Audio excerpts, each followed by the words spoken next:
శాస్త్రి గారు, నిన్న ఈవినింగ్ నాకు వంశీ గారు చక్రం సినిమాలోని పాటలన్నీ కూడా ఒకసారి ప్రివ్యూ చూశానండి. నాకు చూపించడం జరిగింది. అందులో నేను ఒక పాట రాశాను చిన్నపిల్లల మీద. ఆ పాట చూసి ఫస్ట్ నా పాట చూసిన తర్వాత శాస్త్రి గారి పాట చూడాలి ఆసక్తిగా వంశీ గారిని అంటే వంశీ గారు తప్పకుండా చూడాలి, నువ్వు ఖచ్చితంగా చూడాలి ఈ పాటని అని చెప్పి ఆ పాట గురించి నాకు ముందే తెలిసిందండి. బట్ చూస్తే ఇంకా పూర్తి స్థాయిలో ఆ ఆనందాన్ని అనుభవించవచ్చిన ఉద్దేశంతో ఫుల్గా చూశానండి ఆ పాట అంతా. జగమంత కుటుంబం నాది, ఏకాకి జీవితం నాది, సంసార సాగరం నాది, సన్యాసం శూన్యం నాది, కవినై కవితనై భార్యనై భర్తనై, మల్లెల దారిలో మంచు ఎడారిలో, పన్నీటి జయగీతాల కన్నీటి జలపాతాల, నాతో నేను అనుగమిస్తూ నాతో నేను రమిస్తూ, ఒంటరినై అనవరతం కంటున్నాను నిరంతరం, కలల్ని కథల్ని మాటల్ని పాటల్ని రంగుల్ని రంగవల్లుల్ని కావ్య కన్యల్ని ఆడపిల్లల్ని. ఒకసారి విన్నాను, ఇప్పుడు వచ్చిన తర్వాత ఒకసారి స్క్రిప్ట్ మీ దగ్గర అలా చూశాను, అలా నోటికి వచ్చేంత అంత కంఠస్థం కదా, హృదయస్థం అయిపోయింది ఆ పాట. ఈ పాట నాకు వంశీ గారు ఈ ప్రోగ్రాం ముందు ఒక మాట చెప్పారు, గురుగారు ఈ పాట తన కోసం రాసుకున్నారు, పాట సినిమా కోసం రాయలేదు, ముందు ఎప్పటి నుండో పాట ఉంది గురుగారి దగ్గర, ఈ పాట నేను ఇవ్వమని చాలా బతిమాలను పోరాడాను, బట్ ససేమరావు ఒప్పుకోలేదు. ఈ కథ విన్న తర్వాత ఆయన ఇవ్వడానికి ఒప్పుకున్నారు, కరెక్ట్ గా సూట్ అవుతుందనే ఉద్దేశంతో. ఈ పాటని మీరు దేనికి ఏ సంఘటనకు స్పందించి రాశారు, ఎప్పుడు ఎందుకు రాశారో తెలుసుకోవాలన్న కుతూహలంగా ఉందండి. ఇది దాదాపు 30 ఏళ్ళ కదా, 1977 నేను సినిమాలోకి రావటానికి దాదాపు 10 ఏళ్ల ముందర నా రచనా వ్యాసంగంలో భాగంగా రాసుకున్నాను. ఇవ్వను అనడానికి ప్రత్యేకమైన కారణం, ఎందుకంటే నా ప్రవృత్తి తర్వాత సినిమా వృత్తిగా మారింది. సినిమా పాటకి ఉండాల్సినటువంటి లిమిటేషన్స్ లేదా సినిమా పాట అనేటప్పటి దానికి ఇవ్వబడ్డ జనరల్లీ యాక్సెప్టెడ్ నిర్వచనాలు చాలా లోతైన విస్తృతమైనటువంటి భావం. అది సినిమా ద్వారా చెప్పడం కష్టం. అయితే చాలా మంది చాలా ఏళ్ళబట్టి వింటున్నారు ఈ పాట. పర్టికులర్లీ వంశీ ఈ పాటను ఎలాగైనా సినిమా తీయాలంటే అట్లా దాన్ని విజువలైజ్ చేయడం కష్టం, పాట గురించి వ్యాఖ్యానం చేయడానికి కాదు సినిమా ఉండేది, ఏం చేయాలి అనేది ముద్దంటే ఈ కథ కోసం ఈ పాట కోసం సినిమాని ప్లాన్ చేశారు. చాలా విచిత్రమైన విషయం ఏంటంటే సురాజ్యం అవ్వలేని అన్న పాట కోసం రాము గారు గాయం తీశారు. అలాగే ఈ పాట కోసం సినిమా పుట్టినప్పుడు ఆ కథ తీసుకొచ్చి చెప్పినప్పుడు నేను చాలా అద్భుతత్వాన్ని ఫీల్ అయ్యాను. ఎందుకనంటే భావాన్ని రూపంలో చూపించడం చాలా అది గొప్ప అద్భుత విజువలైజేషన్ చూపించడం. నాకు ఈ పాట అతని సినిమాలో కనపడింది. యాక్చువల్గా సినిమాలో పాట కాదు, పాట కోసం సినిమా. సో ఆ పాటను దృష్టిలో పెట్టుకుని ఆ పాట వైపు నేను నడిపించడం అనేది ఈ సినిమా తాలూకు విశిష్టం. ఏ సంఘటనకి స్పందనగా మీరు పాట రాస్తారండి? సంఘటన అనే కంటే నేను అసలు యాక్చువల్గా అకేషన్ కి కవిత్వం రాస్తున్నాను ఇప్పుడు అనుకున్నాను. ఫస్ట్ ఆఫ్ ఆల్ నా గుండె స్పందించే విషయాలు సాధారణంగా రవిగాంచను కవిగాంచను ఇట్లాంటి మాటలు వింటున్నప్పుడు రవికి కవికి ఉన్నటువంటి పోలికలు తేడాలు వీటికి సంబంధించి ఒక సిరీస్ ఆఫ్ సాంగ్స్ రాసుకుంటూ వెళ్ళాను. నేను ఎంతసేపు మానవీయత గురించి, మానవ సమాజం గురించి, మనిషితనం గురించి ఎక్కువ కన్సర్న్ ఫీల్ అవుతాను. ఆ కన్సర్న్ లో రాసిన పాట దాన్ని అతను చిత్రంలో చూపించిన సంవిధానం అద్భుతంగా నచ్చింది. అంటే ఈ పాట వింటున్నప్పుడు నాకు ఫస్ట్ గా అనిపించింది అనుకుంది, మొట్టమొదటి వాక్యం ఆశావాదాన్ని ప్రతిబింబిస్తూ, రెండో వాక్యం కొంచెం ఏదో నిరాశగా ఏదో బాధలో ఉన్నట్టుగా, ప్రతి వాక్యానికి మళ్ళీ ఇంకొక వాక్యం నిరాశగా ఉన్నట్టు, ఒక ఆశావాదం ఒకటి నిరాశావాదాన్ని అలా అనిపించిందండి. అది మీరు ఏ కోణంలో దాన్ని మీరు ఇది ఆశ నిరాశ వీటికి సంబంధించిన విషయం కానే కాదు యాక్చువల్గా. అందుకనే ఈ పాట తాలూకు ప్రతి పదాన్ని అర్థం చెప్పడం ప్రయత్నం చేయాలి, చేస్తేనే గానీ అసాధ్యంగా. ఇందులో ఆశ నిరాశ అని కాదు, మౌలికమైనటువంటి తత్వం గురించి మాట్లాడుతున్నప్పుడు దానికి ఆశ నిరాశ అని ఉండవు. ఈ సినిమాలో ఎక్స్ప్లెయిన్ చేయడానికి కుదరదు. సినిమాలో ఆ పాట రావటానికి ముందర ఒక 10 వాక్యాలు 10-15 వాక్యాల్లో అక్కడ చూపించడం జరిగింది. పరిపూర్ణంగా దీని అర్థం తెలిస్తే ఇందులో ఆశ నిరాశ లేదనే విషయం తెలుస్తుంది. ఇది ఎలా లీడ్ చేస్తుంది సినిమాకి. ఈ చక్రం క్యారెక్టర్ని పట్టుకుని అది జగమంత కుటుంబం నాది అని. వసుధైక కుటుంబకం అనేది భారతీయ సనాతన ధర్మం తాలూకు మౌలిక స్వరూపం. వసుధైక కుటుంబం, వసుధ అంటే భూమి. ఈ భూమి ఇందులో ఈ భూగోళం మీద జీవించేటువంటి మొత్తం జీవజాలం అంతా కూడా మనిషితో పాటు అంతా కూడా ఒకే కుటుంబం అని ఒక కాన్సెప్ట్. సో ఇట్లాంటి భావం మనిషికి కలుగుతుంది. జంతువుకి మనిషికి ఎక్కడ తేడా అంటే ప్రాకృతికమైన జీవితం కాకుండా ఇంకేదో ప్రత్యేకతను కలిగి ఉండబట్టే జువాలజీ ప్రకారం జంతువైనా మనిషి జంతువు కాకుండా ఉన్నాడు. ఆ ప్రత్యేకత ఏమిటి అనేది పట్టుకోగలిగితే మనం జంతువుల్లో మాటలు వచ్చిన జంతువుల్లాగా, బట్టలు కట్టుకునే జంతువుల్లాగా, నడిచే జంతువుల్లాగా కాకుండా ఆ ప్రత్యేకత కలిగిన మనుషుల్లో ప్రవర్తిస్తున్నామా లేదా అని దాని మీద చెప్పగలదు. జగమంత కుటుంబం నాది, ఏకాకి జీవనం నాది, సంసార సాగరం నాదే, సన్యాసం శూన్యం నాదే. ఇప్పుడు సన్యాసము శూన్యము అనేటప్పుడు రెండు నిరాశలాగా కనిపిస్తుంది. సన్యాసం అంటే పోగొట్టుకోవడం కాదు, విడిచిపెట్టడం. శూన్యం ఉపనిషత్తు కూడా చెప్తుంది, పూర్ణంలో నుంచి పూర్ణం పుట్టింది, ఇది కూడా పూర్ణం. ఇది ఒక వాక్యం. శూన్యం అనేది ఆకాశానికి శూన్యం అని వాడతాం. పరిపూర్ణ విశాలతకి, సంపూర్ణతకి అర్థం కూడా శూన్యం అని అర్థం. సో జగమంత కుటుంబం నాది, ఏకాకి జీవనం నాది. ఇప్పుడు ఈ పాట ఈ పల్లవి ఇది సూర్యుడికి కవికి ఎలా అప్లై అవుతుందో చరణాల్లోకి వస్తుంది. ఈ మొత్తం అంతా నాదే అని అనుకోగలగటం, అనుకుని అక్కడ నా తాలూకు వైయక్తికమైన మూలం ఇదంతా నాదే ప్లస్ ఇదంతా నేనే, నేను ఒక్కడే. ఏకాకితనంలో ఎవరూ లేని అనాథతనం కాదు, పరిపూర్ణమైనటువంటి బేస్ మూలం అది ఏకాకితం.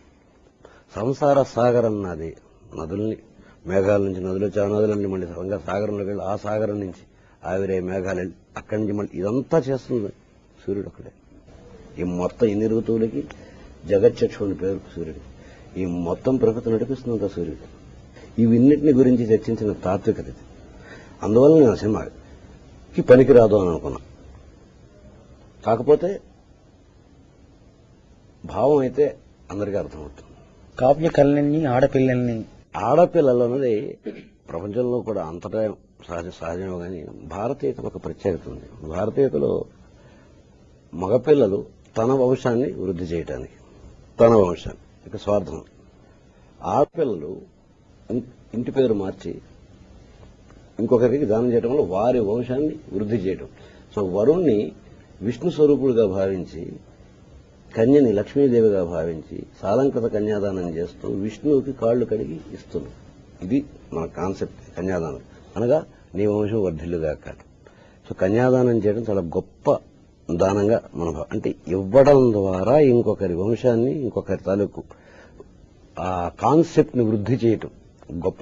ఇవ్వడం ద్వారా సన్యాసం అంటే వదులుకోవడం. మనకి సన్నాసులు సన్యాసులు, సన్నాసి వేరు సన్యాసి వేరు. సో సన్యాసాశ్రమం స్వీకరించిన ప్రతి వాళ్ళు ఇచ్చారు, మనకి జ్ఞానాన్ని ఇచ్చారు, బోధనిచ్చారు. సో వాళ్ళు వదులుకుని వెళ్ళిపోయి మీతో మాకు సంబంధం లేదని వెళ్ళిపోరా.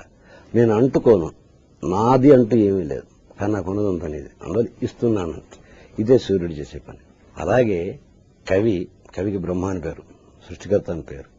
విరించిన విరచించిన కూడా అదే నిరంతరం భావాన్ని కంటూ ఉంటాడు. ఎందుకు కంటుంటాడు? తన ఇట్టే పెట్టుకోవడం కోసం, తన కీర్తి ప్రతిష్టల కోసం. వీటిని కన్యాదానం చేసినట్టుగా. అందుకని కావ్యకర్త, కావ్య భర్త, కృతికర్త, కృతి భర్త అన్న పదాలు మనకు వచ్చినాయి. కావ్య కన్య అంటాం. సో ఈ భావాలను ఇతరులకు ఇవ్వడం ద్వారా, వాళ్ళు ఓన్ చేసుకోవటం ద్వారా, వాళ్ళ ద్వారా ఆ భావాలకి సంబంధించినటువంటి వృక్షాలు మొలకెత్తాయి. ఒక్కొక్క భావం ఒక విత్తనంగా. ఇంత గొప్ప తాత్వికతని చిత్రంగా చూపించడం సాధ్యమైన విషయం కాదు. అది సాధ్యమైంది చక్రంలో. ఆ కథ అందుకోసం పుట్టింది, ఆ కథ నడిచిన విధానం అలాంటి. నాతో నేనే రమిస్తూ, రమించడం అనేది రూఢి అర్థం, అంటే మా వాడుకలో ఉన్న అర్థంలో సంగమించడం కింద అర్థం. రమించడం అనే మాటకి ఆనందించడం, ఆనందింపజేయడం. రమించు వారెవరురా రఘువర నిన్ను వినా అంచాగర. ఆనందించడం, ఆనందింప చెయ్యటం. సో ఆ జ్వలనలో ఆనందం ఏమిటి? ఆ విపరీతమైన తీవ్రమైన దహనంలో ఒక అగ్ని గోళం సూర్యుడు అంటే అందులో ఆనందం ఏమిటి? నేను అందులో ఆనందించలేకపోతే, నా అణువణువుని ఒక అగ్ని గోళంగా మార్చుకోలేకపోతే ఆ కిరణాన్ని ఇవ్వలేను. ఆ ఇవ్వటంలో, ఆ వదులుకోవటంలో, త్యాగంలో, ఆ సన్యాసంలో ఆ ఇవ్వడం ద్వారా ఆ వెలుగు ద్వారా ఈ మొత్తం ఋతుచక్రం ద్వారా ఈ భూమిలో జీవం ఇవన్నీ కలిగించే ఆనందాన్ని అనుభవించడం. సో రమించడం అంటే అదే అర్థం. 2 కవినై కవితనై భార్యనై భర్తనై మల్లెల దారిలో మంచు ఎడారిలో మల్లెల దారిలో మంచు ఎడారిలో పన్నీటి జయ గీతాల కన్నీటి జలపాతాల. కవి వ్యక్తి గారు చెప్తున్నాడు, నా కీర్తి వస్తుంది, నా జీవితం అనిపిస్తున్నాను. కవి అంటే మనిషి కానివాడు కాదు. ఇందాక చెప్తున్నాను, మనిషిలో అనేది ఒక ఉన్నత స్థాయికి చెందినట్టు ఒక పరిణామ క్రమం పేరు కవి. మనిషే కదా కవి కూడా. సో ఆ ఔన్నత్యం వచ్చేటప్పటికి నా జీవితానుభవాలన్నింటినీ చెబుతున్నాను. కష్టాలు వస్తున్నాయి, నష్టాలు వస్తాయి, బాధలు వస్తాయి, భయాలు వస్తాయి. వీటన్నిటితో పాటు నేను అనుగమిస్తున్నాను, కలిసి నడుస్తున్నాను. మల్లెల దారిలో వసంతాన్ని నేను ఎంత చూసి ఆనందించాను, సూర్యుడికి కూడా కనెక్ట్ అవుతాను. మంచు ఎడారిలో శిశిరాన్ని కూడా అంతే పాజిటివ్గా తీసుకుంటా. ఇందాక మీరు నిరాశావాదం, ఆశావాదం, ఇది లేకపోతే అది లేదు, అది లేకపోతే ఇది లేదు, ఒకదాని తర్వాత ఒకటి ఈ చక్రంలో నడుస్తూనే ఉంటుంది. సో మల్లెల దారిలో వెళ్తున్నప్పుడు నాకు పన్నీటి జయ గీతాలు ఎదురవుతాయి, కవిగా సన్మానాలు, సత్కారాలు వగేరగా. మంచు ఎడారిలో నడుస్తున్నప్పుడు, ఆ ఏకాంతంలో జ్వలిస్తున్నప్పుడు, ఇంకా అది ఇంకొకరికి తెలియనప్పుడు, మంచు ఎడారిలో కన్నీటి జలపాతాలు, వీటన్నిటితోటి నేను ఒక్కడిని అన్నమాట. చాలా ఇంపార్టెంట్. ఏకాకితనం కాదు. ఆ ఒక్క విషయాన్ని గమనిస్తే ఒకటి పూర్ణం, అందులో నుంచి సమస్తం పుట్టుకొచ్చింది. ఒక్కతోటే మొదలైన మిగిలినది. మల్లెల దారిలో మంచు ఎడారిలో పన్నీటి జయ గీతాల కన్నీటి జలపాతాల నాతో నేనే రమిస్తూ నాతో నేనే అనుగమిస్తూ ఒంటరినై అనవరతం. ఇద్దరు లేరు అని చెప్పడం, 2 ఉన్నాయని చెప్పడం. ఈ 2 అనేది కాన్సెప్ట్, ఎక్స్ప్రెషన్, అది భావము, దాని తాలూకు అభివ్యక్తి. ఈ 2 ఇందులో పోయిటరీలో నా కవిత్వం మాత్రం ఇంపార్టెంట్ కాకుండా మనిషికి నేను ఎక్కడ కనెక్ట్ చేశానంటే, మన సంఘం ఎట్లా ఏర్పడింది, సమాజం ఎట్లా ఏర్పడింది, మనిషిగా మన పుట్టుక నుంచి మన ప్రయాణం ఏమిటి, సాంఘిక జీవనం ఏమిటి, వ్యక్తిగత జీవనం ఏమిటి, ఇన్ని కాంప్లెక్స్ గా మనిషి తను గుర్తించుకోగలగాలి. మొదట తన మూలాన్ని, మనిషిగా తన మూలాన్ని గుర్తించాలి. 2 సమాజంలో తన ఉనికిని గుర్తించాలి. ఈ 2 జీవితాలని కరెక్ట్ గా అనుసంధానం చేసుకోగలిగితే 2 కూడా తనే 2 రూపాలు. ఇందాక మనం చెప్పినట్టుగా ఇన్ని రకాలుగా కనిపిస్తుంటాం కదా, అన్ని రకాలుగా కనిపించే మౌలికమైన విషయం ఒకటి. ఒంటరినై అనవరతం కంటున్నాను నిరంతరం కలల్ని, కథల్ని, మాటల్ని, పాటల్ని, రంగుల్ని, రంగవల్లుల్ని, కావ్యకన్యల్ని, ఆడపిల్లల్ని. ఈ ఒక్క మనిషి కలగనబట్టే సంఘం ఏర్పడింది. ఒక్క మనిషితనం. 4 ఒక రోజున కూర్చుని సమాజం గారు ప్రకృతి నుంచి మనిషిని వేరు చేసిన ప్రత్యేకత ఏదో ఇక్కడ ఏమిటి ఉంది. కళల్ని కంటున్నాను, కథల్ని, హిస్టరీని, నా పూర్వం ఏం జరిగింది, హిస్టరీని చూసి, కళల్ని, కథల్ని, మాటల్ని, పాటల్ని, ఏం మాట్లాడుకుంటున్నాం, ఏం మాట్లాడుకోవాలి, అలా మాట్లాడుకోవాలి. ఇలా ఇవన్నిటినీ, ఆనందాన్ని, రంగుల్ని, రంగవల్లుల్ని, నా జీవితాన్ని నేను ఎలా అలంకరించుకుంటున్నానో పాడు చేసుకుంటున్నాను. కావ్యకన్యల్ని, ఆడపిల్లల్ని. ఎందుకు ఆడపిల్లలంటే ఈ భావాలన్నిటినీ నేను మీకోసం ఇస్తున్నాను. సో ఈ కళ ఎందుకు కన్నాం, మనకి చరిత్ర ఎందుకు, మనకి ఆనందాలు ఎందుకు, ఈ అలంకరణలు ఎందుకు, మనం అలంకరించుకుంటున్నామా, జీవితాన్ని పాడు చేసుకుంటున్నామా, ఇవన్నీ ఈ భావాలు మీకు అంకితం చేస్తున్నాను, కన్యాదానం చేస్తున్నాను. ఇది కవిగా చెప్తాను. అలాగే సూర్యుడు, మింటికి కంటిని నేనై కంటను మంటను నేనై. ఈ ప్రాణశక్తి అనేది నిరంతరం అణువుల్లో కలుగుతున్నటువంటి జ్వలన ఏదైతే ఉందో, ఆ విచ్ఛేదం, అది ఆ వేడి, ఆ మినిమం ఉష్ణోగ్రత లేకపోతే మనిషి జీవించడు.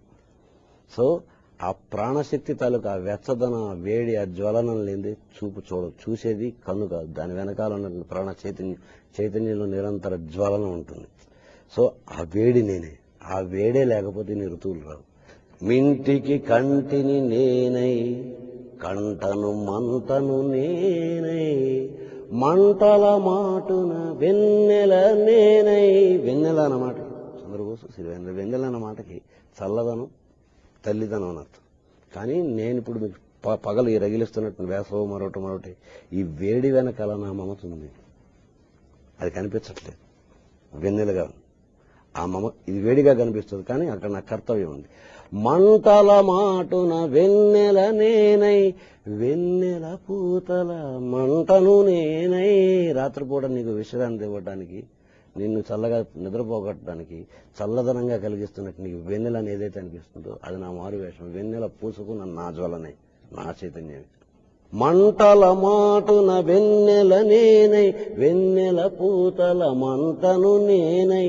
రవినై శశినై దివమై నిశినై, నాతో నేను సహగమిస్తూ.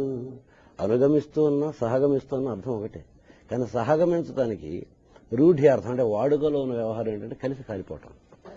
నాతో నేను సహగమిస్తూ, నాతో నేనే రమిస్తూ.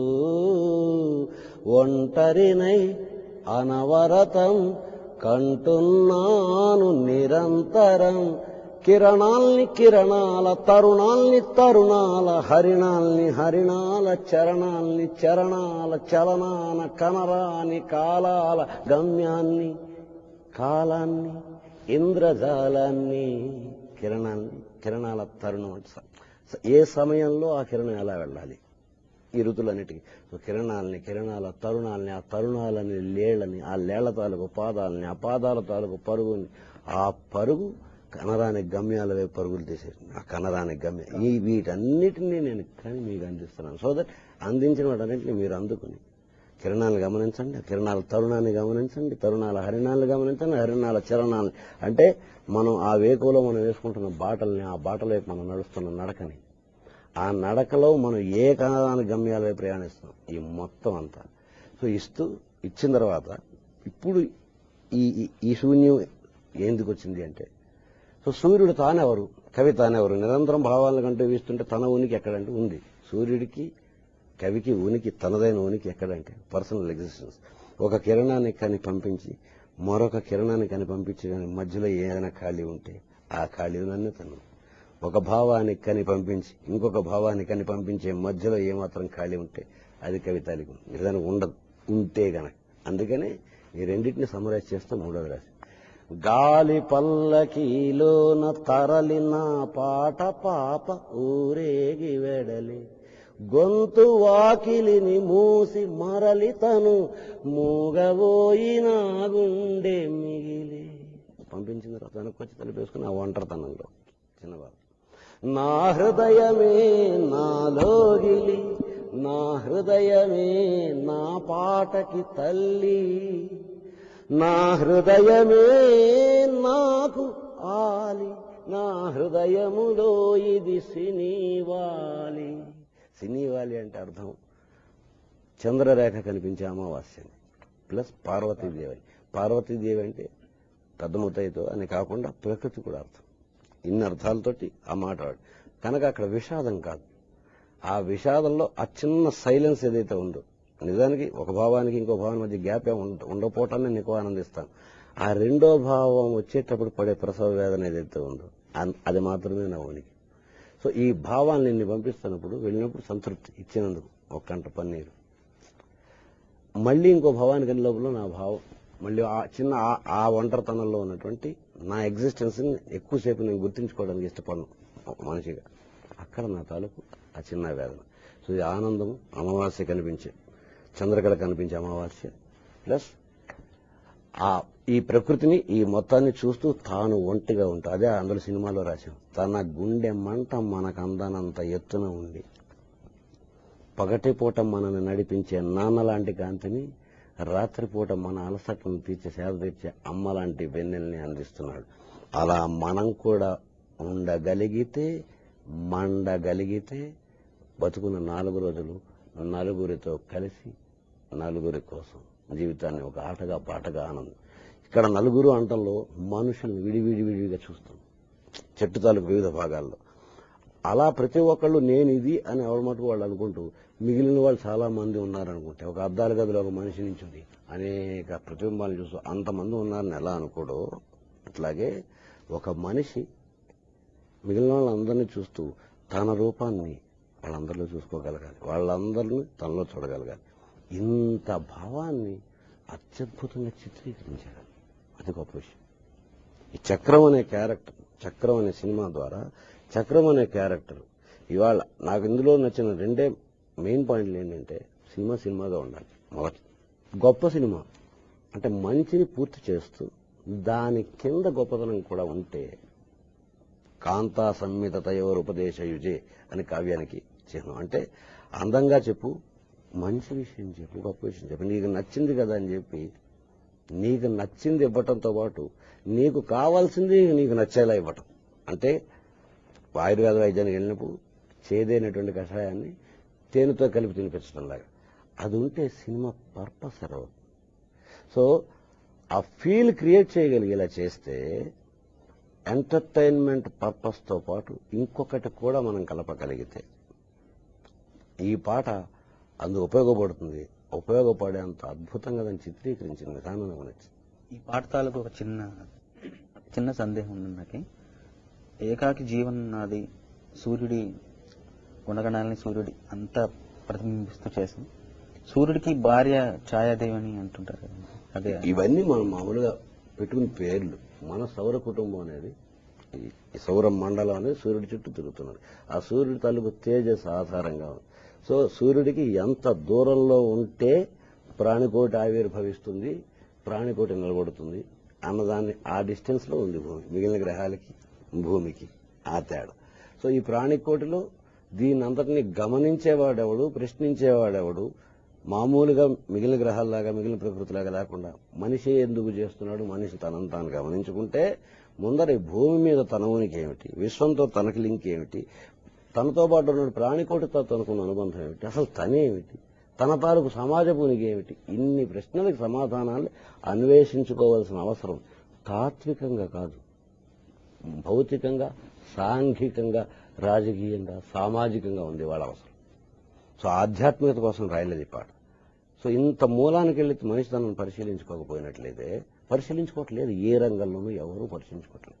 ఈ విషయం చెప్పడానికే ఈ సినిమాలోనే ఈ పాటకు అనుబంధంగా ఇంకొక పాట రాసి మనిషి సంబంధించి 1, 2 విడిగా లెక్కెడితే 9 గుమ్మం దాటవు ఎప్పుడు అంకెలు ఎన్నంటే 1, 2 విడిగా లెక్కెడితే 9 గుమ్మం దాటవు ఎప్పుడు అంకెలు ఎన్నంటే పక్కన నిలబెడుతూ కలుపుకుపోతుంటే అంకెలకైనా అందవు సంఖ్యలు మొత్తం ఎన్నంటే నువ్వుగా నేనుగా ఉన్నామనుకుంటే కోట్ల ఒకట్లై ఒంటరితనాన పడి ఉంటామంతే నిన్ను నన్ను కలిపి మనం అని అనుకున్నామంటే ప్రపంచ జనాభా కలిపి మొత్తము మనిషితనం ఒకటే.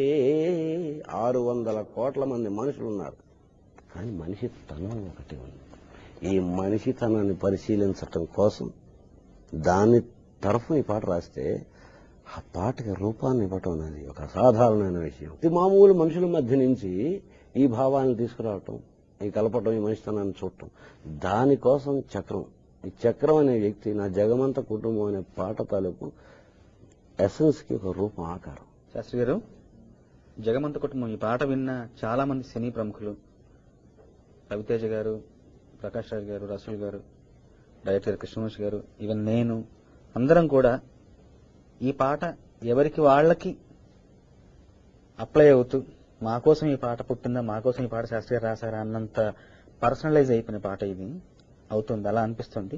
అలాగా ప్రతి వ్యక్తికి ఎవరి కోసం వాళ్ళకి రాసినట్టుగా అలా అనిపించేలాగా ఇలా ఎవరి కోసం వాళ్ళకి అనిపించేలాగా రాయాలని ఒక ప్రయత్నం కాదు మొదటిది.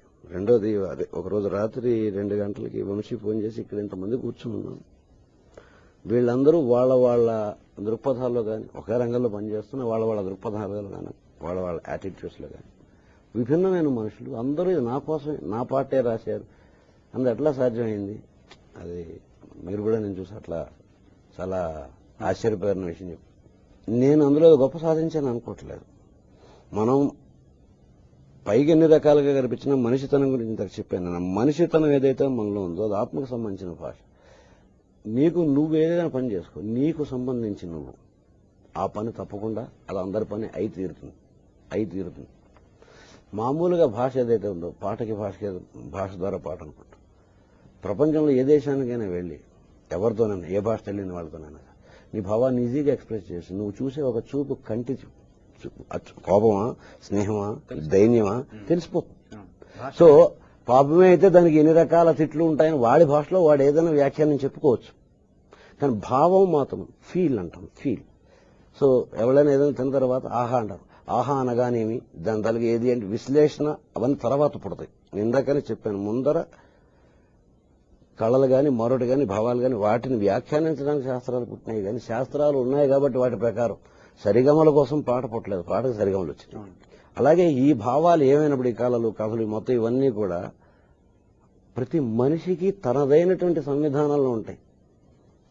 ఎక్స్ప్రెషన్ తాలూకు డిఫరెన్స్ తప్ప మౌలికమైనటువంటి కాన్సెప్ట్ తాలూకు డిఫరెన్స్ ఏముంది. అందువల్ల ఎలాంటి వాళ్ళని నా కోసమే రాసింది. అవును, ఇలా కళలని అనుకుంటున్నాను. ఈ ఒంటరితనం ఏదైతే నిరాశావాదం ఇందాక నువ్వు అన్నావా, నిరాశావాదం కాదు. ఈ ఒంటరితనం ప్రతి ఒక్కళ్ళలోనూ తెలుస్తుంటుంది. ఆ ఒంటరితనం అంటే టోటాలిటీ, కంప్లీట్నెస్ తెలుస్తూ ఉంటుంది, ఫీల్ కాగలుగుతుంటారు. కానీ గుర్తించడానికి ఇష్టపడరు, గుర్తించలేకపోతుంటారు. గుర్తించవలసి వస్తే గుర్తించగలిగితే, ఆ ప్రశ్నను కనుక ఎదుర్కోగలిగితే అప్పుడు నాకు నీకున్న బాంధవ్యం అర్థమవుతుంది, నాకు సమాజానికి ఏమన్నా అర్థం. అందరూ నేనెవరో నాకు బోధపడుతుంది. ఇంత కల్లోలాలు ఉండవు, ఇంత అనిశ్చిత స్థితి, ఎక్కడికి వెళ్తున్నాం, ఎందుకు వెళ్తున్నాం, ఏమిటి చేస్తున్నాం, ఇన్ని ప్రశ్నలు ఉండవు. సో ఎప్పుడైతే ఆ సత్యం లోపల అంతరాత్మ యుద్ధ అంతరాత్మ గొంతు నొక్కడానికి మనం చాలా మాటలు మాట్లాడుతుంటాం, చాలా పనులు చేస్తుంటాం, జీవితం అంతా చాలా బిజీగా మార్చేసుకుంటాం, రకరకాల పనులు చేసేస్తుంటాం. సో దీని బతుకు పోరాటం అని పేరు పెడతాం. ఈ పాటలో రాస్తూ ఈ ప్రపంచం అంతా ఒక అద్దం, ఆ అద్దం పగిలిపోయి ముక్కలుగా చెల్లదరైపోయింది. నేను కనిపిస్తున్నాను ప్రతి ముక్కలో, కానీ ముక్కలై ఉండటం మూలాన్ని ఓ చోట నా ముక్కు కనిపిస్తుంది, ఒక చోట కన్ను కనిపిస్తుంది, ఒక చోట చెవి వెంట్రుక కనిపిస్తుంది, మరో చోట గోరు కనిపిస్తుంది. సో నా కన్ను కనిపించడం నాకు నచ్చుతుంది, మరో చోట నాకు చిరాగ్గా ఉంటుంది, ఇంకో చోట కోపం వస్తుంది, ఇంకో చోట విరక్తి వస్తుంది. సో ఈ ఇవన్నీ నాకు సంబంధించినవి. నీ మీద నా కోపం వస్తుందంటే కోపం నీ వల్ల కాదు, సంథింగ్ నాకు సంబంధించిన ఏదో ఒక భావం నీ రూపంలో కోపంలో వస్తుంది అనమాట. నా కోపాన్ని నేను గుర్తించగలగాలి, నా ఇష్టాన్ని నేను గుర్తించగలగాలి. ఇష్టం అవతల వాళ్ళ కలగాలి, నీ వల్లే కలుగుతుంది. సో చాలా మంది నీ వల్ల ప్రేమ నీకు కలిగింది, నీ వల్ల కలగల. ద్వేషం నీకు కలిగింది, నీ వల్ల కలగల. కోపం నీకు కలిగింది, గర్వం నీకు కలిగింది, అసహాయత నీకు కలిగింది, విరక్తి నీకు కలిగింది. కనుకనే ఆత్మహత్య నువ్వు చేసుకుంటున్నావు. ఆత్మహత్య చేసుకోమని నిన్ను అప్పులు చెప్పలా, ఆత్మహత్య చేసుకోమని నీ సిచ్యువేషన్స్ చెప్పలా. సో ఎప్పుడైతే నువ్వు గుర్తించావో ఈ పగిలిన అద్దం ముక్కలన్నింటినీ జీవితం అంతా ఒకసారి అతికించి నన్ను నేను చూసుకోగలిగితే నా కోపాన్ని నేను ప్రశ్నించుకోగలుగుతాను. అది నాకు ఉపయోగపడుతుందా, నన్ను బాధ పెడుతుందా, ఈ మానవత్వపు బేస్ ఏదైతే చూడగలిగితే. అందుకనే ఈ సినిమాలో పర్టికులర్గా ఒక క్యారెక్టర్ని చక్రం అడుగుతాను. ఎవరి మీద నీ కోపం, ఎవరిని నువ్వు సాధించుదావు నువ్వు చెప్పి ఇంత ఉక్రోషపడిపోతున్నావు. ఒక్కసారి ప్రశ్నించుకో, నీ ఉక్రోషం, నీ కోపం ఎవరిని చూపిద్దాం అనుకుంటావు. ఒక్కసారి నవ్వడానికి ప్రయత్నించి, ఒక్కసారి నిన్ను నువ్వు చూసుకోవడానికి ప్రయత్నించి, కనీసం వెళ్ళి అద్దంలో చూసుకో. ఒక సరదాగా చెప్పి, అమ్మాయి నవ్వినప్పుడు అసలు అమ్మాయి పట్టించుకో, అంతవరకు అసహించుకుంటున్నా అమ్మాయి ఒకసారి అద్దంలోకి వెళ్ళి నవ్వుకుండి, మళ్ళీ వెనకొచ్చి ఒకసారి నవ్వుకుండి. అన్న సటిలిటీ చాలా మంది గమనించారు. ఓసారి నవ్వి చూసి మళ్ళీ వెనక్కి వచ్చి నవ్వుకున్నప్పుడు అప్పుడు నిజంగా సో ఇది కోసం ఇంత తీవ్రమైన భావవేశం మరి సామాన్య ప్రేక్షకుడికి, ఆ స్థాయి ప్రేక్షకుడికి అర్థమవుతుందండి. సామాన్యులు ఇందాక చెప్పిన సామాన్యులు ఎవరు సామాన్యులు? చాలా అంటే మన సినిమాల్లో వాడే మాటలే సామాన్యులు, మాస్ క్లాస్, పండితులు, పామరులు. ఎవరు సామాన్యులు?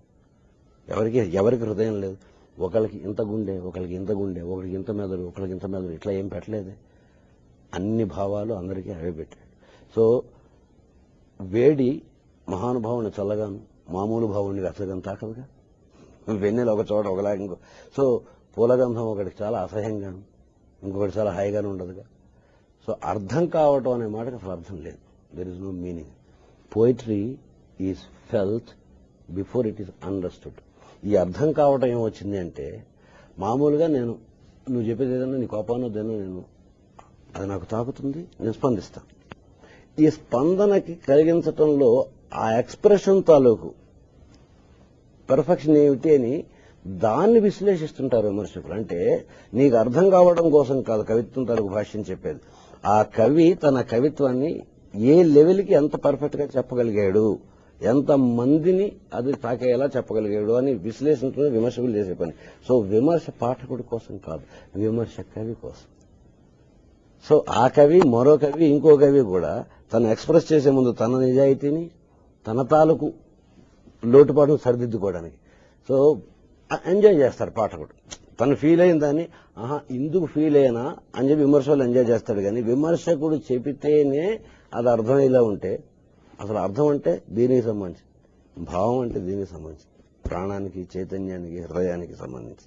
నవ్వినా ఏడ్చినా కన్నీళ్లే వస్తాయి, ఏ కన్నీటి వెనకాల ఏముందో తెలుసున. సో ఒక నవ్వుకి, ఒక ఏడుకి భావాలన్నీ వెళ్లిపోయిన తర్వాత దాని వెనకాల ఏం చెప్పి ఎవరైనా వివరించలేమో అని విరించిన విరచించితని అన్న పాట 20 ఏళ్ల తర్వాత కూడా ఇవాళ వరకు అప్రిషియేట్ చేస్తున్నారు. అంటే యాక్సెప్ట్ చేయటం, ఫీల్ అవటం, అప్రిషియేట్ చేయటం అన్నీ అయిపోయినాయి. ఎంతమందికి అర్థమైందండి అని చాలా మంది. ఏమిటి అర్థం కావాలి? అర్థం కాదు. ఇప్పుడు మనం ఇందాక నుంచి అది చెప్పాను, ఏమిటి అర్థం? సో ఇందులో అర్థం ఎందుకు చెప్పాను అంటే, ఇది నేను సినిమా కోసం, అది కూడా సినిమా కోసం రాసింది కాదు యాక్చువల్గా. ఇది సినిమా కోసం రాసింది కాదు. ప్లస్ ఈ అర్థాన్ని ఎందుకు చెప్పాల్సిందంటే, ఇంత గొప్ప మౌలికమైన మనిషి తనని తీవ్ర భావావేశం కాదు, చాలా మౌలికమైనటువంటి విషయం పట్ల అతి నిశితమైనటువంటి దృష్టితోటి, ఏకాగ్రతతో చూస్తున్నటువంటి తపన జ్వలన, దీనిని చిత్రంగా చేసి చూపించినప్పుడు, రూపంగా మనుషుల రూపం నుంచి పాత్రలను క్రియేట్ చేసి చూపించినప్పుడు నాకు అద్భుతత్వం కలిగింది కృష్ణవంశీకి. అసలు హీ మేడ్ మీ అస్టానిష్డ్. అది చెప్పడం కోసం చక్రం అనే క్యారెక్టర్ ద్వారా, ఈ పాత్రల ద్వారా సినిమాలాగా ఉంటుంది, చాలా మంచి సినిమాలాగా, మామూలు సినిమాలాగా ఉంటుంది. అలా ఉండగలగడం అసాధ్యమైన విషయం. ఈ పాటకు లీడ్ చేయడానికి ఉండదు. ఇవాళ సినిమా తీస్తానంటే నేను ఒప్పుకోవడం ఎవరైనా ఒప్పుకోను. ఎందుకంటే ఇంత భావాన్ని చూపించటం ఎట్లాగా మామూలు జీవితాల్లో నుంచి. నా ఆశ అయితే ఉంది, నా బాధ తాపత్రయం అయితే ఉంది, నా ఆశ నెరవేరింది. అందుకోసం అని చెప్పి ఈ పాటకి చెప్పాను. కానీ విరించినే కూడా చెప్పొచ్చు, అవసరం లేకుండానే ఆల్రెడీ 25 ఏళ్ళు బట్టి దాని తర్వాత పుట్టిన జనరేషన్ కూడా వాళ్ళు ఆనందిస్తున్నారు. పని కట్టుకుని వాళ్ళకి దానికి ఇది అర్థం ఇది అని చెప్పాల్సిన పని లేదు. ఒకవేళ అవసరం ఉంటే వాళ్ళకి కలిగినప్పుడు అనుమానం వాళ్ళు కావాల్సిన అడిగి తీర్చుకుంటారు.